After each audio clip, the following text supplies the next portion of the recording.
చంద్రబాబు ఇంటికి వచ్చి భారీ షాక్ ఇచ్చారట బైరెడ్డి సిద్ధారెడ్డి గత కొంతకాలంగా వైసీపీకి దూరంగానే ఉంటున్నారు. తెలుగు రాష్ట్రాల్లో ఇప్పుడు నమోదు చేసుకున్న వివరాల ప్రకారం ఖచ్చితంగా వైసీపీ చేసిన పనికి ఇప్పుడు అనుభవించక తప్పదు.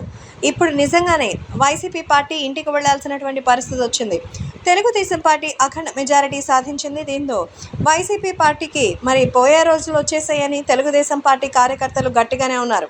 ఎందుకంటే గతంలో ఉన్న 5 ఏళ్ల కాలంలో ఏ రకంగా అయితే తెలుగుదేశం పార్టీ వైసీపీని ఇబ్బంది పెట్టిందో వాళ్ళందరికీ తెలుసు.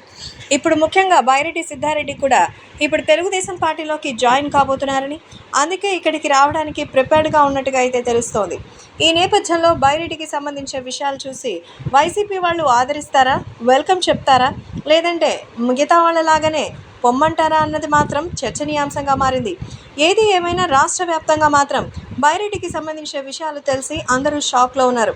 తెలుగుదేశం పార్టీలోకి ఆయన రాబోతున్నారని, అందుకే తాజాగా ఆయన ప్రత్యేకించి కలిశారని సమాచారం. మరి సీఎం అయిన చంద్రబాబు నాయుడుతో ప్రత్యేక అపాయింట్మెంట్ తీసుకున్నటువంటి బైరెడ్డి తాజాగా ఆయన కలిసినట్టుగా కూడా తెలుస్తోంది. ఈ విషయాలు తెలుసుకుని అందరూ నిజంగానే షాక్ అవుతున్నారు. బైరెడ్డి లాంటి ఒక టాప్ లీడర్ ఇప్పుడు వెళ్ళిపోతే యూత్లో గట్టి దెబ్బే తగులుతుంది. కాబట్టి ఈ విషయం తెలుసుకుని అందరూ నిజంగానే షాక్ అవుతున్నారు. కాబట్టి సోషల్ మీడియాలో సైతం బైరెడ్డి సిద్ధారెడ్డి తెలుగుదేశం పార్టీలోకి జాయిన్ కాబోతున్న విషయం తెలిసి వైసీపీ కార్యకర్తలకి బిగ్ షాక్ తగిలినట్టుగా మారుతోంది.